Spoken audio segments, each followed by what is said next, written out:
Bakit hindi pwedeng ilabas?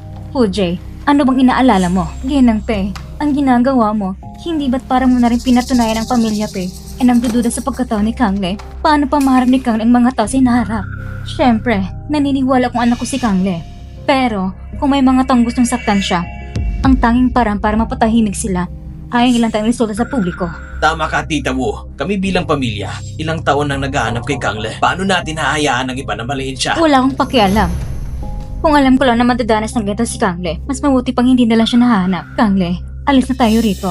Umuwi na tayo. Tita Wo, huwag kang matakot. Ginawa rin to ni Mama para sa kakabuti ko. Kangle, nakikiusap ako sa'yo. Umuwi na tayo. Huwag ka nang madamay sa kaguluhang ito. Ang reaksyon ni Tita Wo ay kakaiba. Parang labis ang pagtutol niya.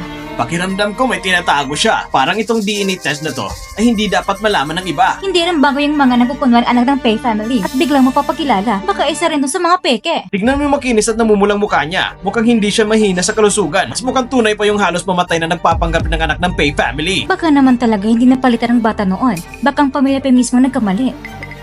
Tayo na! Tayo na! Hindi pwede! Si Kangle ang kapatid ko.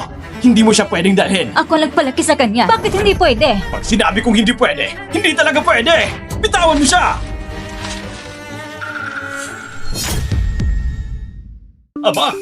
Totoo nga pala ito! Eh bakit pa natatakot ipakita? Baka naman kasi si Madam Pei, yung una nagpalaki kay Pei, ayaw lang mapaya anak niya sa publiko. Dahil sa ganong personal na usapin. Tama rin naman kung ako ang nasa lugar niya. Dahil lang sa isang outsider, kailangan pang patunayan sa publiko na anak ako ng sarili kong mga magulang. So ibig sabihin, ako pa rin ang kamali. Tutungo siyang anak ng Pei family.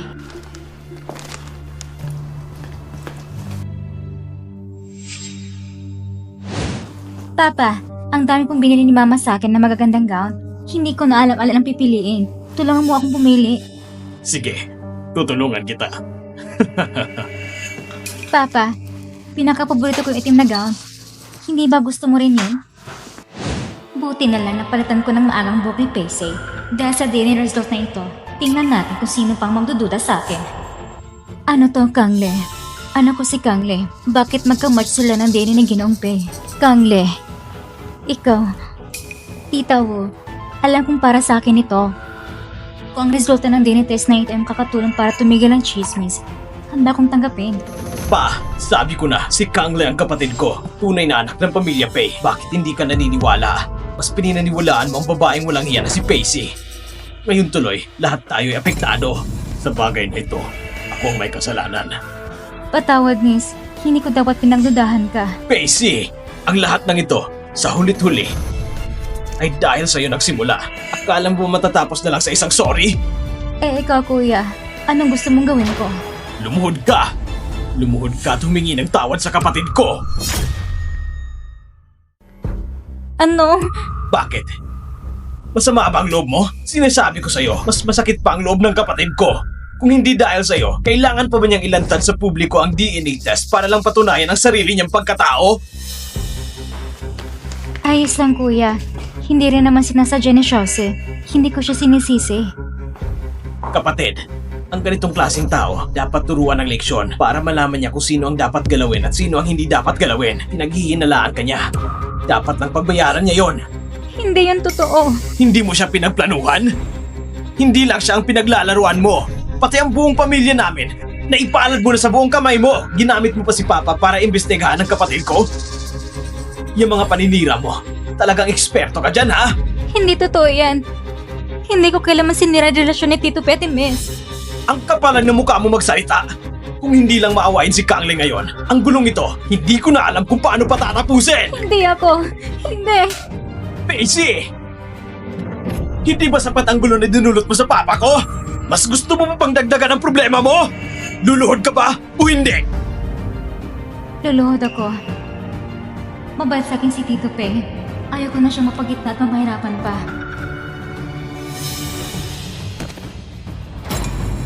Patawad, Miss. Kasalanan ko. Hindi ka pa ba kumain? Lakasan mo! Miss, patawad po. Huwag ka nang ganyan. Kuya, hayang mo nang tumayo si Shose. Dahil sinabi yan ng kapatid ko. Tumayo ka na. Pero mula ngayon, Ayokong makita pa ulit lahat ng nakamit mo sa Pamilya Pay. Sa mga nakaraang taon, ibalik mo lahat. At pagkatapos, lumayas ka na sa Pamilya Pay. Ibalik? Anong ibabalik ko? Bingi ka ba? Uulitin ko! Ang lahat ng nakuha mo sa Pamilya Pay, lahat ng yon, ibalik mo sa tamang pinanggalingan! At pagkatapos, lumayas ka! Tama na! Ano bang nakuha ni Chelsea sa Pamilya Pay? Ano bang nakuha niya? Yung libreng piano ba? Mula yun sa auction? O yung silid ng kasambahay na tinirahan niya ng mahigit 10 taon? Ginamit niya ang sariling kamay na pinagtrabahuan niya ng lahat ng kinain at ginamit niya! Ashan, anong ibig mong sabihin dyan? Kung hindi dati tinagap siya ng Pamilya Pay noon, pakapatay na siya ngayon. Dahil lang doon, si Paisay, hindi niya kayang bayaran lahat ng yun kahit habang buhay. Yuling! Hindi yan sapat na dahilan para apihin niyo siya! Pa! Ganito na ang sitwasyon! Pero ikaw, kampi pa rin kay Paisay sa babaeng yan! Hanggang kailan mo siya ipagtatanggol? Kampi ako? Ang totoo, hindi mapanatag ang konsensya ko. Wala siyang ibang inaasahan. Nag-iisa lang siya. Walang masasandalan. Ni hindi siya kumuha ng isang kusing sa Pamilya Pay. Pero ganito rin ang trato niyo sa kanya. Yuling, lumaki rin siya sa paningin natin mula pagkabata. Mayor, hayaan na natin ito. Ang bagay na ito, dito na matatapos. Salamat. Salamat, tita. Hindi mo kailangan magpasalamat sa akin. Pwede kong palapasin ang nakaraan. Pero mula ngayon, hindi ka na pwedeng gumamit ng kahit anong yaman ng Pamilya Pay. Kasama na dyan ang karapatang lumok sa piano competition. Yuling! Ashan, hindi ko na siya pananagutin pa. Ang hayaan siyang manatili sa Pamilya Pay ay sukdulan ko na. Huwag na kayong humingi ng sobra pa. Naintindihan? Naintindihan ko po. Salamat, tita. Sige na. Umuwi ka na.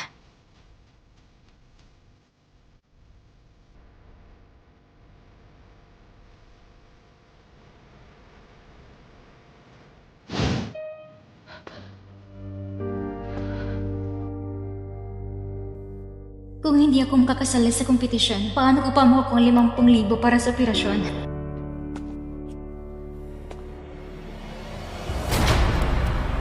Ginoo, bakit bumalik ka pa?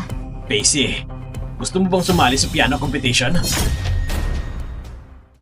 Ginoo, anong ibig mong sabihin? Ako kasi, bigla akong naengganyo sa piano. Basta handa kang turuan ako. Matutulungan kitang makuha ang entry pass para sa piano competition mula sa mama ko. Deal? Ang bait naman niya bigla. Paano kung... Pero, sa posisyon mo, hindi ka ba makakahanap ng sikat na maestro? Bakit kailangan ako pa magturo sa'yo? Ayaw mo ba ng pera? Hindi naman pwedeng linggo-linggo magbabayad ako ng mamahaling tutor. Hindi ko naman pinupulot ang pera sa hangin. Pero, Ginoo, ikaw ay... Tama na! Ang dami mong sinasabi. Sagutin mo lang. Tuturo ka ba o hindi? Sinasabi ko sa'yo, pag lumabas ang pagkakataong ito, wala nang kasunduan yan. Ako? Doktor, sigurado ba kayong walang pagkakamali? Ako, paano kung magkakaroon ng bone cancer? Napakababa ng posibilidad na magkamali kami at napakadelikado ng kondisyon mo. Kailangan mo nang maoperahan agad. Sige. Ayos, kita tayo bukas. Anak nang, tignan natin kung hindi ka mapapaharap.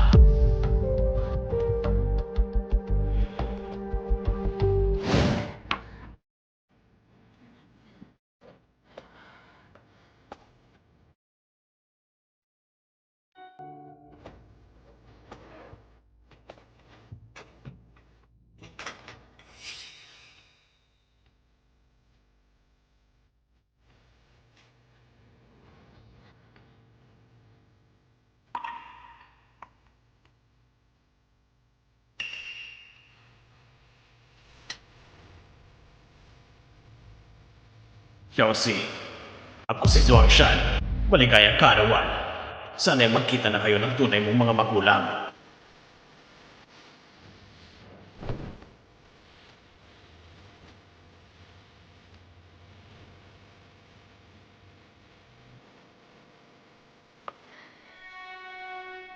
Tito Pe, salamat sa'yo.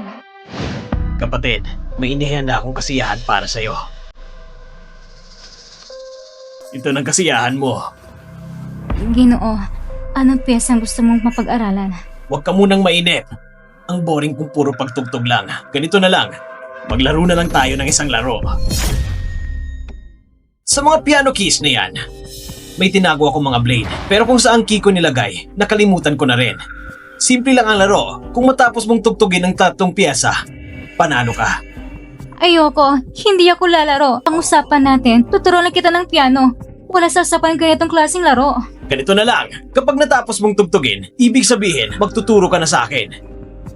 Yung entry pass, ibibigay ko pa rin sa'yo. Ayos ba? Hindi pwede.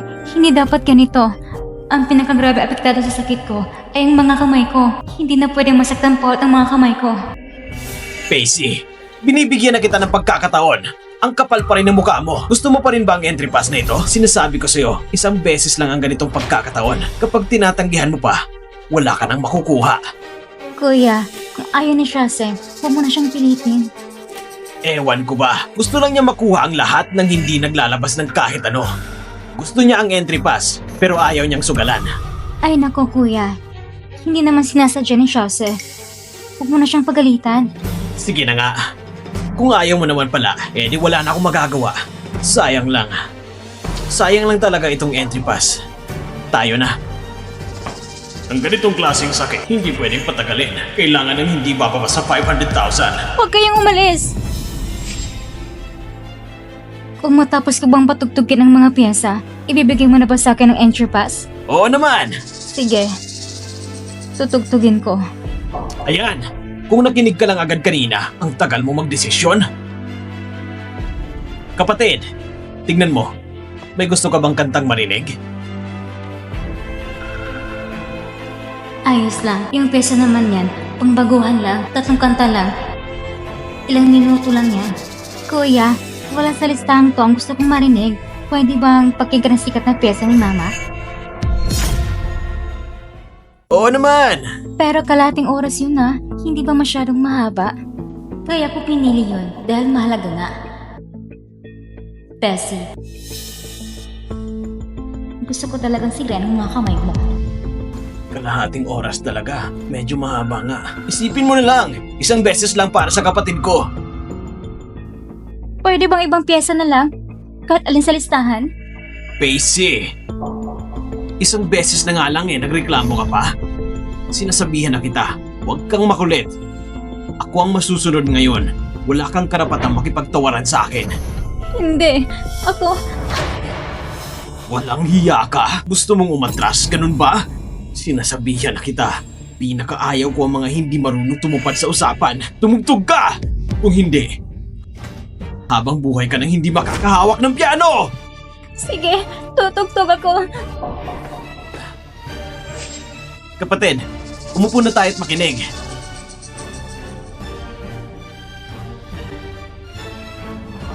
Bilis! Ang bagal mo!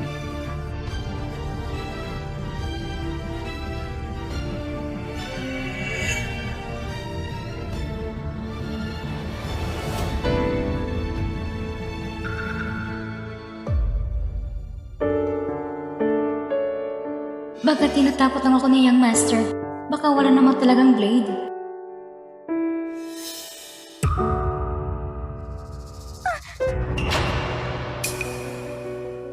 Hoy! Huwag kang tumigil. Kapag huminto ka sa kalagitnaan, hindi mo makukuha ang ticket sa kompetisyon.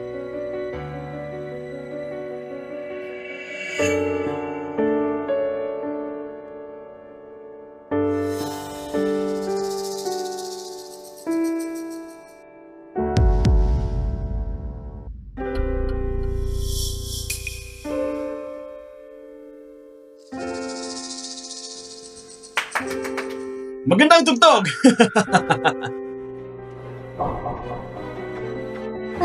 Kuya, tumudugo ng sarang kamay ni Shase. Kaunting dugo lang yan. Walang problema. Kapatid, hindi naman siya mamamatay.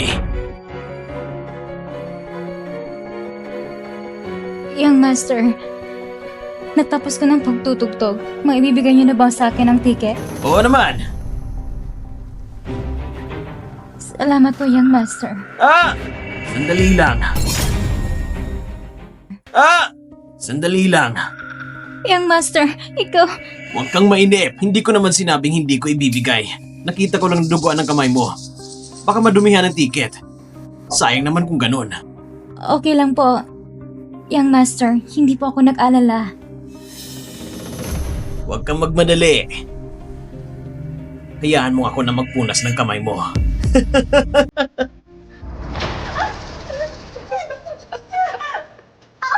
Bitawan mo ako! Bitawan mo ako! Ayos lang. Basta matigas ang ulo mo ha. Kung ganon, itong ticket na to, huwag mo nang asahan.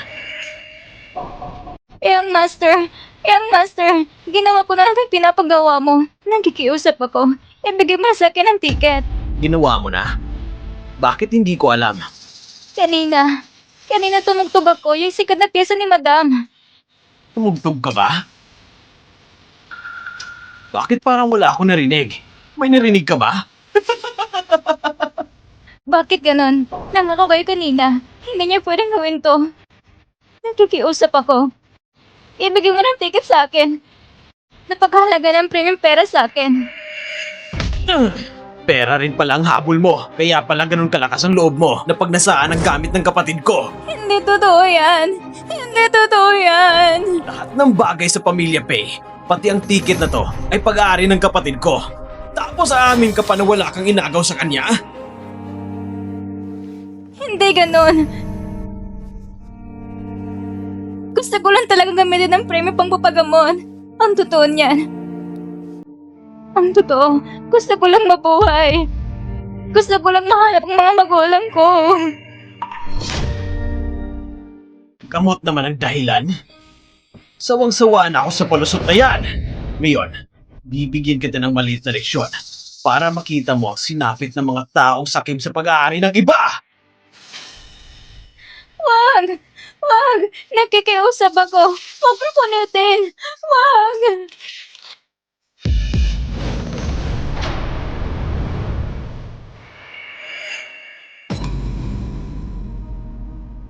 Bastarda ka! Sa susunod, bantayan mo ng mga kamay mo. Tara na, kapatid.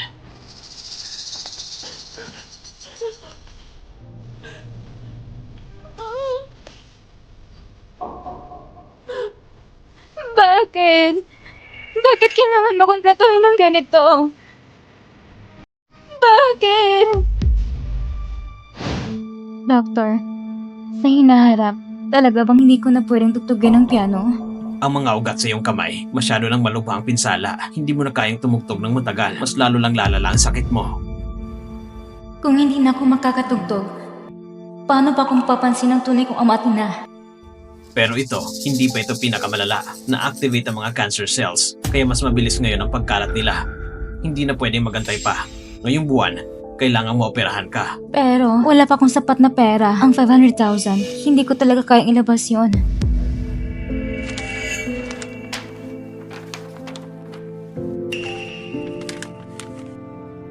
Kung sakaling hindi mo talaga maipon ang halaga, maaari kang mag-apply sa hospital para sa Critical Care Assistance Fund. Sa lagay ko, pasok ka naman sa mga requirements.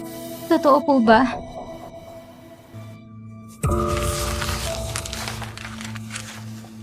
Ang galing naman. Basta mabuhay lang ako, sigurado akong mahanap ko rin ang pamilya ko.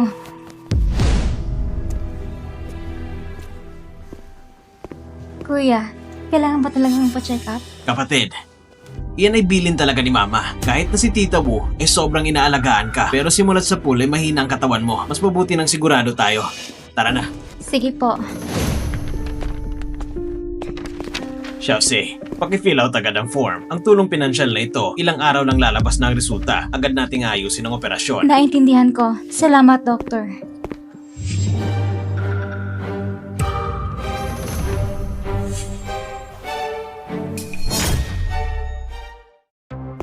Pacey, anong ginagawa mo dito? Ano yung hawak mo? Wala naman. Ginoo, mauna na po ako. Huminto ka. Pinapayagan ba kitang umalis? Ginoo, ibalik mo yan sa akin! Form ng application para sa tulong sa malubhang kaso? Ayos ka naman ah. Bakit ka kumuha ng ganito? May sakit ka ba talaga? Jose, talagang nangangailangan ka ba ng pera? Akala ko na nagbibiro ka lang, pero kahit kipit ka pa, hindi ka dapat kumuha ng tulong para sa may sakit. Hindi ako. Pacey! Dahil hindi mo makuha ang premyo sa piano competition, pati ito, gusto mong kuhain? Pati pera sa may sakit pinautos mo pa? Wala talagang kahihiyan? Hindi totoo. Ako, Sabi mong hindi totoo? Sinasabi ko sa'yo, ang proyektong ito ay galing mismo sa pamilya namin. Hanggat hindi ako pumapayag, hindi mo makukuha ito. wag. Ginoo, nakikiusap ako. Huwag mo namang gawin to. Kahit totoo naman na ginawa mo to, ano ngayon ang magagawa mo sa akin? Pacey, isa kang walang silbi. Hindi ka karapat-dapat na mag-apply sa pondong ito. Ano bang kasalanan ko sa'yo? Bakit parang gusto mo akong papagsakin? Pacey, ipinatatag ng magulang ko ang proyektong pagkawanggawa na ito para tulungan ng mga batang may sakit na cancer. Anong karapatan mo mag-apply? Ginoong Pay, hindi kanya niloloko. May bone cancer siya. Talagang kailangan niya ang pondong ito. Bone cancer? Yung babaeng walang hiya na yun. Mamamatay na rin pala sa wakas. Hindi maganda ang kalagayan niya ngayon. Ang perang ito, pangligtas niya sa buhay. Pacey, magaling ka ring umarte. Pati mga doktor na paikot mo. Shase, kung kailangan mo ng pera, pwede mong hingin sa akin. Kapatid, hindi siya nagkukulang sa pera. Hindi lang talaga niya mapigilan ang sarili niyang kamay. Tama na! Huwag na tayong mapahiya dito. Umuwi na tayo! Ayoko! Ayoko! Ibigay mo sa akin ang application form. Matigas pa rin ang ulo mo, ha? Sige, huwag mo kong sisihin sa gagawin ko. Hello, Uncle Lee. Ikaw namamahala sa bahagi ng public welfare ng kumpanya, di ba? Kung may isang nagangalang Pacey na mag-apply ng pondo, hindi mo siya pwedeng tanggapin. Wag! Wag! Ano bang nagawa ko sa'yo? Bakit kailangan mong gawin sa akin to? Bakit? Binigyan na kita ng pagkakataon kanina. Ikaw mismo ang hindi marunong magpahalaga. Kapatid, umalis na tayo. Huwag na natin siyang pansinin.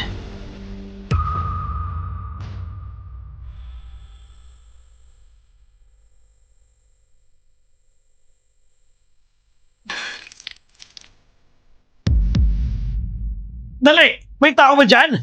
Shossi! Bilis! Tulungan niyo kami!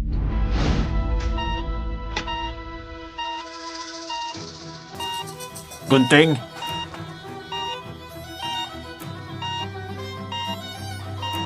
Alcohol cotton?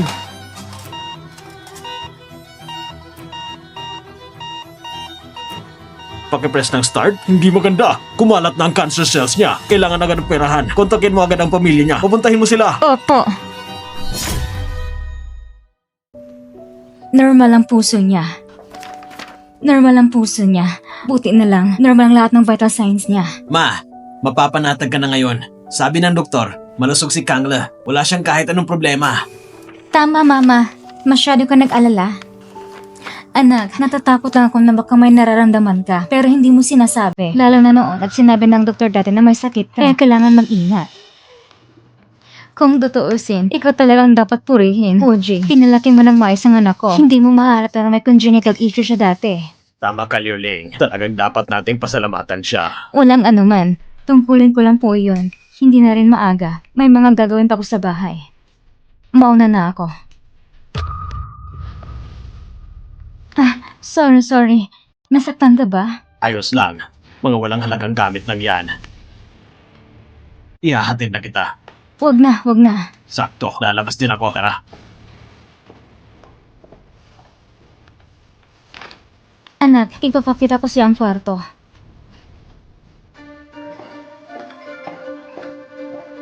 Hello? Hello? Kayo ko bang kamag-anak ni Casey? Gamit ko ang cellphone ng papa ko. Sino ka ba? Taga-Wayo Hospital po kami. Bigla po inatake ang pasyente. Pwede po bang makapuntang agad ng pamilya? Ang ibig mong sabihin, si Pacey ay biglang inatake?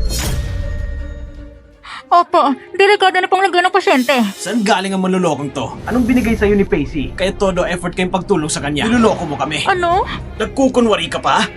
Gusto mo lang naman ng pera, di ba? Pero sana naman sa susunod, iba na ang palusot nyo. Lagi na lang sakit ang dahilan. Nasisiraan siguro kayo sa bait kaya naniniwala kayo sa kalokohan niya.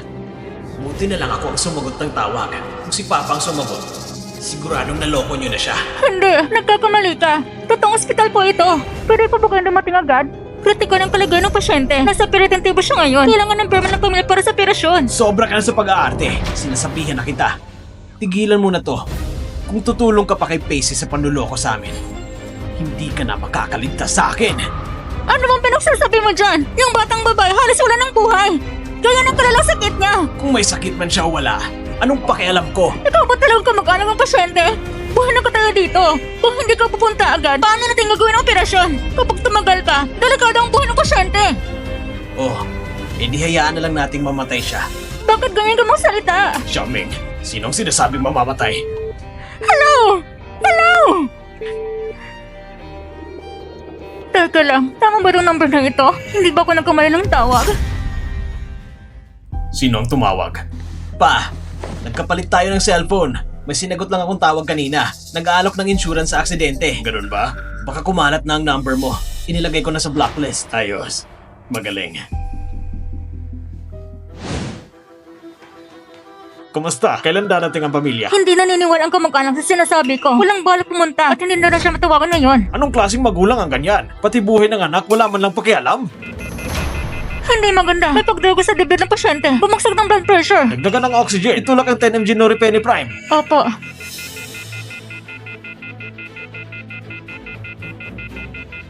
Hindi umepekto. Hindi pa rin tumataas ang pressure. At ang heart rate at oxygen level ay pababa. Kung hindi natin mapapahantang pagdurugo, mapapasok sa shock ang pasyente. Chief Surgeon, anong gagawin natin ngayon? Gamitin ang emergency protocol. Agad tayong magsasagawa ng operasyon. Opo. Di ba, sabi mo wala namang problema sa report ng anak natin? Bakit tinitignan mo pa rin? Hindi ako mapakali. Pakiramdam ko may mangyayaring masama. Kaya gusto kong isuri ng mabuti. Kailangan kong makita ng malinaw. Ano? Hindi tama to.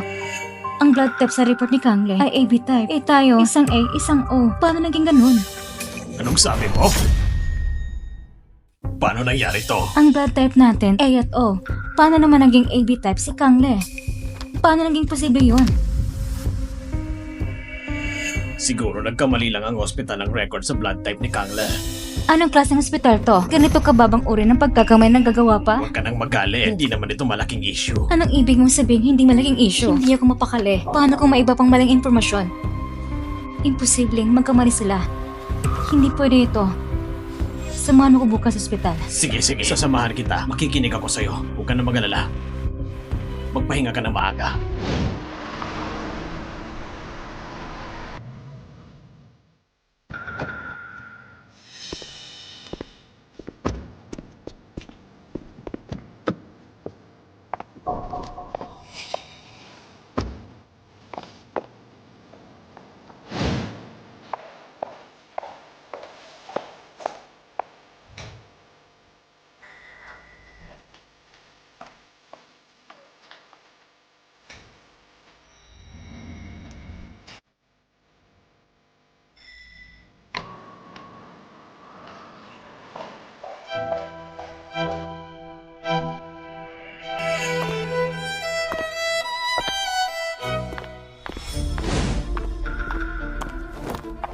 Ginangpei! Narito pala kayo!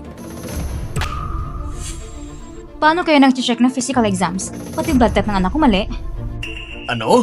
Ito. Ako ay A-type. Si Asha ay O-type. Paano magiging AB-type ang anak namin? Pati ganitong klase ng pagkakamay na gagawa ninyo? Ganito ba kayo magpatakbo ng ospital ng pamilya, Pei? Ito. Opo, pasensya na po Ginang. Ako po nagkukulang sa pamamahala. Kaya nakalusot sa mga tauhan ko. Ito. Director Shen, hindi kami pumunta rito para marinig ang paghingi mo ng tawan. Gusto namin ay solusyon.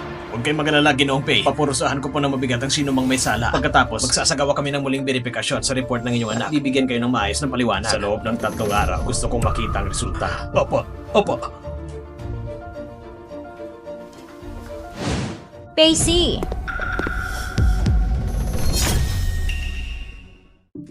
Anong nangyayari?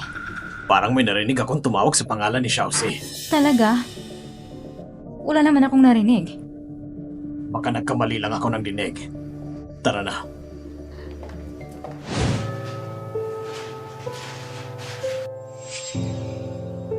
Gising ka na. Kumusta ang pakiramdam mo? Salamat. Medyo masakit. Medyo lang. Ang totoo niyan, sobrang sakit diba? Pero normal lang yan. Inoperahan ka ng buong gabi. Kung walang sakit, yun ang himala.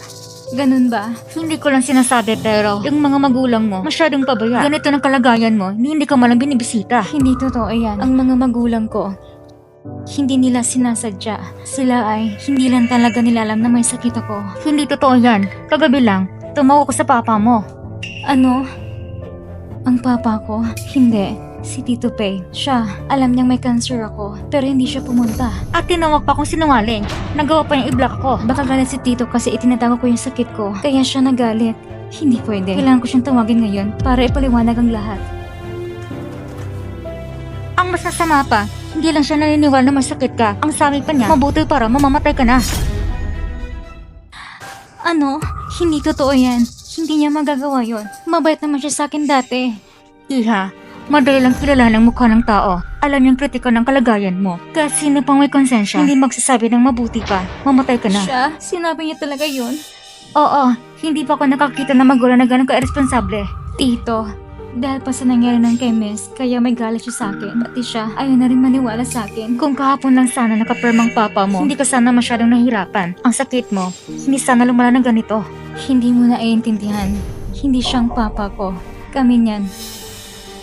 Wala kaming kaugnayan sa dugo. Kaya pala hindi siya ang legal mong kaanak. Pasensya na po. Wala nga naman. Magpahinga ka muna ng maayos. Bakit?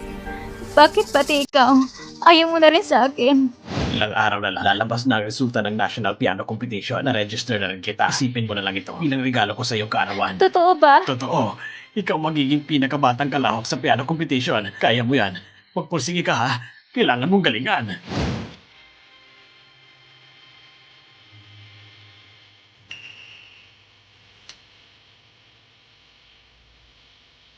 Chelsea, maligayang kaarawan.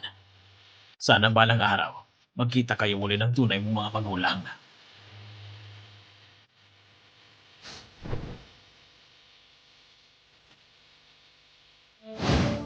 Ayos lang yan, Casey.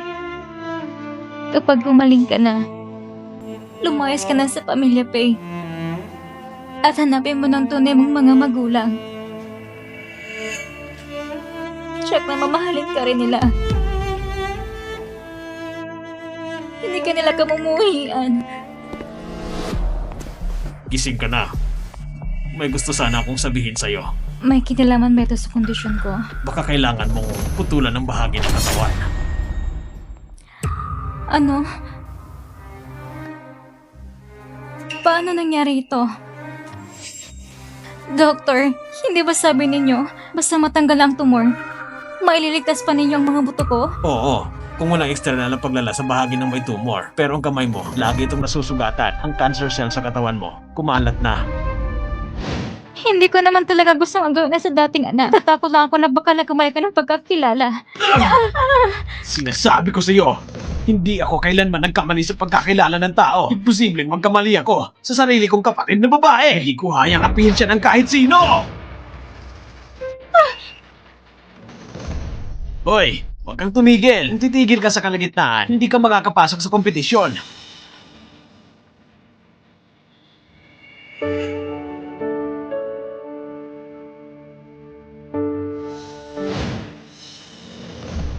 Huwag kang magmadali. Hayaan mo akong punasan ang kamay mo.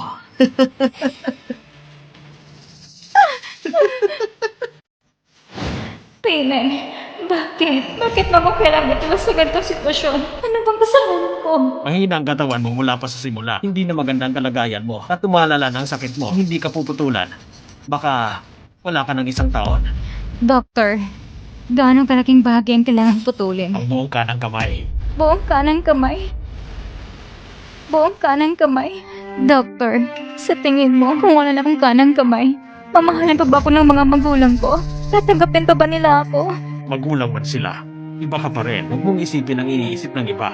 Bibigyan kita ng ilang araw. Pag-isipan mo ng mabuti. Sige. Lahat ay magiging maayos. Tama nga, wala talagang magmamahal sa isang batang may kapansanan.